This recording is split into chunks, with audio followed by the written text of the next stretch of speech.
What's up mga tol? So for today's video, ang pag-uusapan naman natin ngayon ay kung paano mo ba ma-achieve or makukuha ang iyong first car. Tapusin mo hanggang dulo yung video na to para malaman mo kung paano namin nagawa ng misis ko na makakuha ng aming first car. Pero bago yan, meron muna akong kwento sa inyo. So 2 years ago, after namin kasal ng asawa ko, nag-isip kami ng mga goal, kung ano yung mga gusto naming ma-achieve after namin kasal. And then, isa dun sa mga goal na naisip namin ay magkaroon ng aming first car. Then, yun na. Simula na nun. Kaming dala talaga ng asawa ko, mahilig talaga kaming gumala. So, every time na may mga pupuntahan kami, motor lang yung dala namin. And then, kahit malayo, talagang pinupush namin matuloy yung lakad. Kahit nakamotor lang kami. Tapos, alam niyo naman pagka nagmamotor, pag inabutan ng ulan yan, talagang gigilid mo na tapos susot ng kapote. Tapos, pag maaraw naman, syempre, yun, naramdam namin talaga yung init. Pero, grateful pa rin naman kami kasi meron kaming motor, meron kaming nagagamit. Pero kasi, dun nag-umpisa na mangarap kami. Every time na bumabiyahe kami, nasa daan kami. Ang sarap lang sa pakiramdam din kasi habang nasa biyahe kami, pinag-uusapan namin kung ano yung mga pangarap namin. And isang araw, pagkakalam ko nasa Cavite kami nun eh. Naisipan ng misis ko na ayain ako na pumunta sa casa. Biyahe kami ng Cavite noon, papunta kami ng Valenzuela. Tapos, yun, pumunta kami dun sa branch, isang branch dito sa lugar namin. And then, yun, may nakausap kaming agent. After, nagtuloy-tuloy na yung proseso hanggang sa makompleto na namin yung requirements.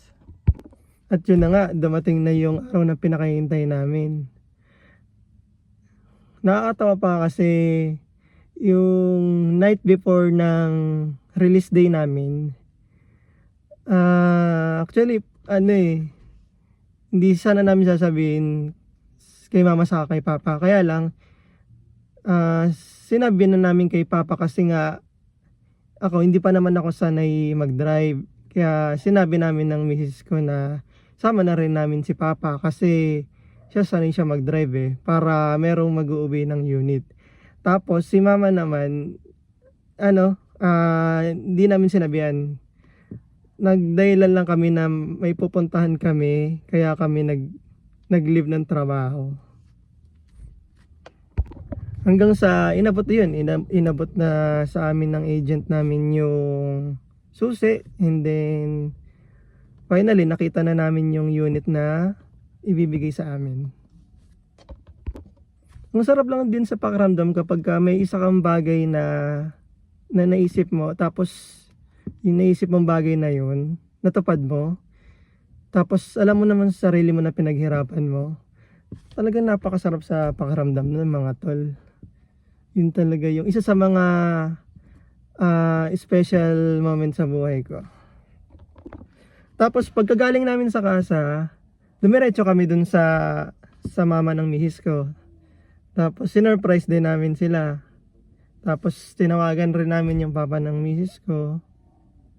And then yun, talagang baka sa mukha nila talaga na masaya. Tapos talagang alam mo yun, yung proud sila sa na-achieve namin kasi ganun nga na nagawa namin yung goal na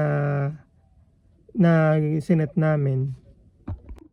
Tapos yung mama ko naman, pag uwi namin sa bahay, gulat na gulat din. Surprise din siya. Napayak pa nga siya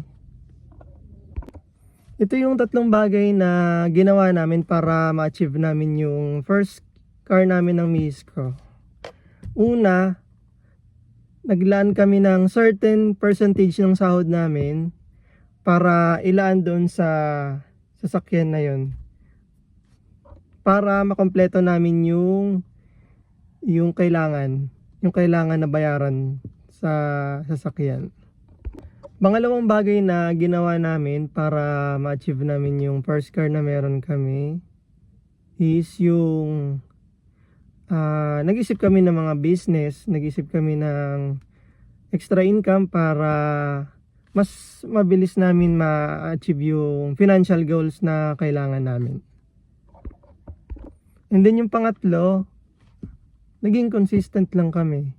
Be consistent dun sa yung sa sinet mong goal. Kailangan yung mga ways na para ma-achieve mo yung goal na yon, yung mga small wins na yon, kailangan consistent ka sa gagawin mo na yon para mas madali mo siyang ma-achieve or align ka dun sa goal na in-achieve mo. Kung nagustuhan mo yung mga ganitong klase ng videos, paki-hit lang yung like. Comment ka na rin kung ano yung mga topic na gusto mong pag-usapan natin, and then share mo na rin sa mga kakilala mo para mas marami makapanood ng video na to. This is your Tol Richard na nagsasabing, huwag kang huminto mangarap, masarap mangarap. And yung mga pangarap na yan, abutin mo lang yan, kayang-kaya mo yan. Yeah.